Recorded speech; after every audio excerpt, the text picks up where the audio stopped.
बिल्कुल ढंग से, बिल्कुल ढंग से खड़ा कीजिए तभी बिल्कुल ढंग से, नहीं तो यही बात आ जाएगी कि आनी चाहिए।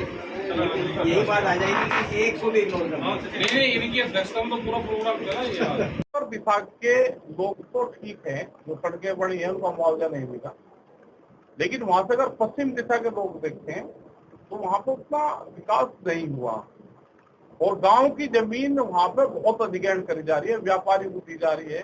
आप अगर जमीन अधिग्रहण कर रहे हैं तो सीधा व्यापारी को, होटल वाले को, किसान से समझौता करवा दो। पीड़ित परिवार तो पीड़ित है भाई, रहेगा जब तक केस चलता रहेगा। और जिनके परिवार से किसान हमारे शहीद हुए वो भी है, दर्द है उनका। जब भी मिलेंगे तो अपनी पीड़ा में बताएंगे। मिले हैं और जो उन्होंने बात बताई वो 10 तारीख की जो मीटिंग हमारी होगी, कोऑर्डिनेशन कमेटी की मीटिंग है दिल्ली में, उसमें ये सारी चीजें रखेंगे। फाइनेंशियल का इशू भी है, वकीलों का भी इशू है और केस की पैरवाई कैसे चल रही वो भी है। लेकिन एक चीज हुई कि जो मंत्री थे, सरकार ने उनको नहीं हटाया, लेकिन यहाँ की जनता ने उनको हटाया। यहाँ पे हर तीसरे महीने यहाँ पे मीटिंग रहे करेगी। एसकेएम के लोग, जो क्षेत्र के लोग रहेंगे वो रहेंगे।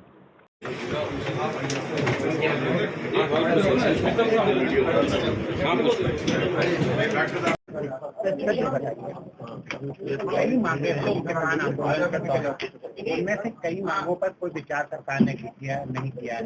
क्या आगे की रणनीति आप लोगों की रहने वाली है? देखो, देश में किसान संगठन मजबूत रहेगा तो सरकारें बात सुनेगी। किसान संगठन जिस स्टेट में, जिस जिले में कमजोर रहेगा, जिस गांव में कमजोर रहेगा, तो सरकारें हावी होगी। 3-4 बड़े इशू हैं। भूमि अधिग्रहण का एक बड़ा इशू है, क्योंकि जो 2013 का भूमि अधिग्रहण था, जो नया बना था, उसमें सरकारें काम नहीं कर रही। इसको मॉडल एक्ट बनाया और स्टेट को पावर दी। स्टेट ने डीसी को पावर दे दी, डीएम को। साइलेंट रूप से जमीनों का अधिग्रहण हो रहा है, उसको कैसे रोका जाए? आप इसका ताजा उदाहरण अयोध्या में देख सकते हो। 50 गांव की जमीन 1 से 2 लाख रुपए बीघा में लुटती जा रही, जिसका रेट 1.5 करोड़ रुपया बीघा है। ये ऐसे ही नहीं आ रहे वहां से कि ये वैसे ही आ गए। उन लोगों ने बहिष्कार करा। आप जाके देखो, वहां पे एयरपोर्ट के नाम पे कंस्ट्रक्ट जो उसको बढ़ा रहे हैं उसके नाम पे, और इसी तरह के जो शहर बढ़ रहे हैं उसके आसपास की जमीन अधिग्रहण हो रही है, व्यापारियों को दे जा रही है। व्यापारी जमीन खरीद रहा है, एक बड़ा इशू है। फसलों के रेट कम, जमीन अधिग्रहण में जा रही है। नौजवानों का इशू है। तो ये सारे इशू है। एमएसपी गारंटी कानून, स्वामीनाथन कमेटी की रिपोर्ट, कर्जा माफी, ये सारे इशू रहेंगे। नए इशू बहुत आएंगे अब की बार। क्या लगता है बीजेपी का हार का कारण किसान आंदोलन भी है? क्यों, आंदोलन भी है, बिल्कुल हार का कारण आंदोलन है। और क्या कारण है? बीजेपी की तो सरकार थी नहीं पहले भी। ऐसे आदमी के नाम की गारंटी थी कि जिस आदमी की आइडेंटिटी देश में ही नहीं। भाई, जिसका नाम उन्होंने लिया कि इस आदमी की गारंटी है, उसका आता पता बता दो, पूरा नाम लिखा नहीं, गारंटी एक आदमी की दे दी। दबाव ना करे, ये देश लोकतांत्रिक सिस्टम से चलेगा। जनता साइलेंट रूप से काम कर रही है। जनता, वो सब पता है। इन्होंने कितने लोगों के पर्चे कैंसिल करवाए, तो वे सारे ग्रुप के ग्रुप बन के इनके विरोध में गए। चुनाव लड़ रहे, छोटे बड़े पर्चे आप कैंसिल करवाओगे सबको, छोड़ोगे ही नहीं। आप किसी को, प्रधान को नहीं छोड़ोगे, बीडीसी को, जिला पंचायत मेंबर को, प्रमुख में, तो एक जिले से 1000 सर 1500 पर्चे कैंसिल हुए हैं। तो ये सब लोग इनके विरोध में गए। ने इस बात पे गहरी चिंता व्यक्त की है कि अल्पमत की स्थिति में आने के बाद भी सरकार ने, जहां एक हत्यारा मंत्री हारा है, उसने कृषि मंत्री के रूप में एक दूसरे हत्यारे मध्य प्रदेश के पूर्व मुख्यमंत्री शिवराज सिंह राठौर को, यादव चौहान को जो है मंत्री बनाया, कृषि मंत्री बनाया है। और इस संदर्भ में 10 जुलाई को दिल्ली में आम सभा होने जा रही है संयुक्त किसान मोर्चे की, क्योंकि हमारी जो लंबित मांगे हैं वो सरकार ने हल नहीं किए हैं। हम उम्मीद करते हैं कि सरकार उनको संबोधित करेगी और इस पे हम अगली रणनीति बनाने के लिए 10 तारीख को इकट्ठा हो रहे हैं। हमारी एमएसपी की मांग लंबित है। एमएसपी गारंटी करनी थी स्वामीनाथन फॉर्मूले के हिसाब से, कर्जा मुक्ति करनी थी, सरकारी खरीद की गारंटी करनी थी, बिजली के मुफ्त बिजली देना और 300 यूनिट घरेलू बिजली मुफ्त देने की मांग को हल करना था। सरकार ने इन सारी बातों को स्वीकार किया था कि उसको समिति बनाकर करेगी। पिछली सरकार ने नहीं किया, उसका नतीजा उसने देखा है। हम उम्मीद करते हैं कि सरकार जो है इसके ऊपर कोई गंभीर कदम उठाएगी, वरना 10 जुलाई को अगली रणनीति तय करके पूरे देश में आंदोलन छेड़ा जाएगा। उसमें दोषी हैं या उसमें उनको दोषी आरोपित किया गया है। तो उस मामले में आज हम लोगों ने विचार चर्चा किया है, अपने चल रहे केस को रिव्यू किया है, उसमें लीगली क्या और करने की जरूरत है। वकीलों के आए सुजेशंस को हम लोगों ने कहा हाई कोर्ट में, कहा सुप्रीम कोर्ट में क्या क्या करने की जरूरत है। उस मामले में हमने अपनी पैरवाई कर रही टीम से कुछ फीडबैक लिया है और इसके अलावा हम लोगों ने टोटल अपनी पैरवाई कर रही टीम की दिक्कतों के मामले में भी रिव्यू किया है और पीड़ित परिवारों के साथ भी मुलाकात करके उनकी भी दिक्कतों को समझने की कोशिश की है। तो आज इस मामले में हमने कुछ फैसले किए हैं और ये एक सुजेशन को हम लोगों ने माना है कि हर 3 महीने के बाद इस कानूनी केस के मामले में पैरवाई कर रही टीम की और संयुक्त किसान मोर्चा के लीडरशिप की आपस में एक मीटिंग हुआ करेगी, ताकि जो चीजों को रिव्यू करते हुए आगे बढ़ाया जा सकता हो, क्या करने की जरूरत है उस मामले में डिसीजंस लिए जा सकते हैं। इसके अलावा आज हम यहाँ से लखीमपुर खीरी के किसानों, मजदूरों को और समुची जनता को, यहाँ के लोगों को धन्यवाद देना चाहते हैं कि हमारी बहुत समय से मांग थी संयुक्त किसान मोर्चा की कि किसानों को अपनी और पत्रकार बंधु को अपनी जीप के नीचे दरड़ने के दोषी आशीष मिश्रा की साजिश में उसके पिता जो केंद्रीय गृह राज्य मंत्री भी थे अजय मिश्रा टैनी, वो बराबर के भागीदार हैं। संयुक्त किसान मोर्चा उनको जेल में भेजने की और मंत्रिमंडल से निकालने की लगातार मांग करता रहा है और आंदोलन करता रहा है और सरकार ने, केंद्र सरकार ने इस बात को लगातार अनसुना किया है और इस बात की तरफ कभी कान नहीं धरा है।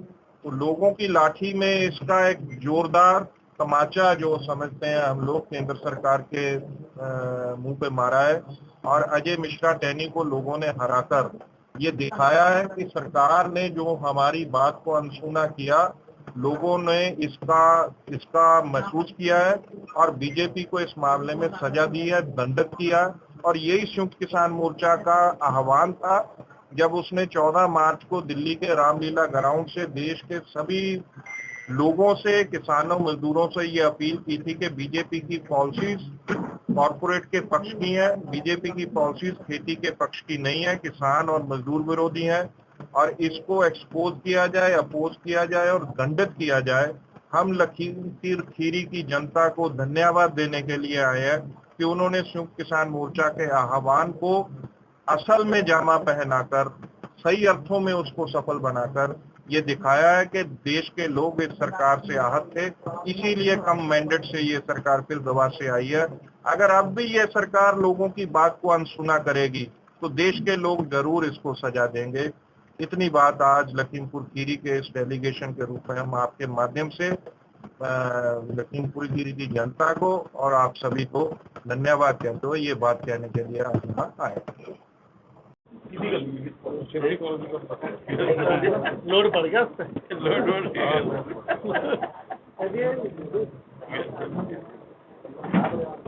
तो यहाँ से दिखते हैं कहाँ से है, यहीं से है। बिल्कुल ढंग से, बिल्कुल ढंग से, बिल्कुल ढंग से। नहीं तो यही बात आ जाएगी कि आनी चाहिए, यही बात आ जाएगी कि एक को भी इग्नोर करना। नहीं, इनकी अध्यक्षता में तो पूरा प्रोग्राम चला यार। पहला तो पावर थी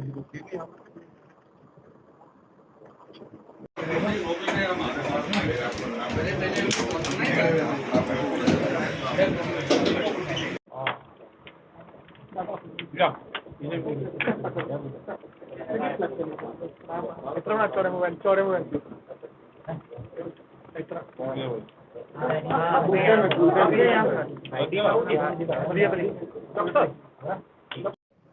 लखीमपुर में काफी दिन हो गए थे, नहीं आए थे, क्योंकि यहाँ केस भी चल रहा, बड़ी घटना हुई थी, उसके संबंध में बताया है। और जो यहाँ पर पूरा एक डेलीगेशन आया, ये 10 जुलाई को जो दिल्ली में मीटिंग होगी उसमें बात रखा और यहाँ का जो सुझाव है, यहाँ की जो चर्चा है वो उसमें बताएंगे। वहाँ आज उसी संबंध में यहाँ पर आए, पीड़ित परिवारों से मिले, उनके लोग थे, उनके भी जो गिले शिकवे हैं वे हैं, केस के बारे में क्या है, तो इस पर सारी चर्चा यहाँ पर।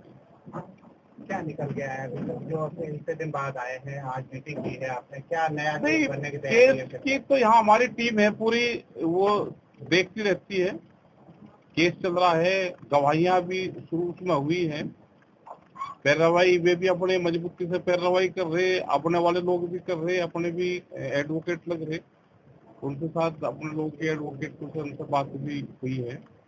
तो ये है कि केस को अच्छी तरह से लड़ा जाए, फाइनेंशियल की कोई दिक्कत है तो वो भी वहाँ पर संयुक्त मोर्चे में इसमें रखते हैं। अब टेनी के हार जाने के बाद आपको लगता है अब हार ज्यादा आएगी? नहीं, वो तो गवाही और कोर्ट पे पूरा डिपेंड करेगा, किसी की हार जीत से नहीं है, कोर्ट किसी के प्रेशर में नहीं रहता, वो चलेगा। कोर्ट अलग चीज है और सरकार अलग चीज है, उसका हार जीत एक अलग है, वो जनता ने उनको सबक दिया है, वो एक अलग पहलू है कि जनता के प्लेटफॉर्म पे हम जीतते हैं। अब कोर्ट का प्लेटफॉर्म है, वहाँ भी हम अपना पक्ष मजबूती से रखेंगे। कुछ दिन पहले भी पीड़ित वो अखिलेश यादव से भी मिलने गए थे, क्या लगता है आप लोगों का रुझान अखिलेश यादव की तरफ? नहीं, ऐसा नहीं है, जो विपक्ष में रहता है तो मिलना चाहिए सबसे, जो भी विपक्ष में रहेगा तो मिलना चाहिए, क्योंकि सत्तारूढ़ के पार्टी के लोग तो मिलेंगे नहीं, और विपक्ष वालों के लिए इशू भी था ये, और वे यहाँ से गए भी हैं, जीत के गए हैं, उनसे मिलना चाहिए। जो यहाँ के मेंबर पार्लियामेंट जीतते हैं उनसे भी लोग मिलेंगे।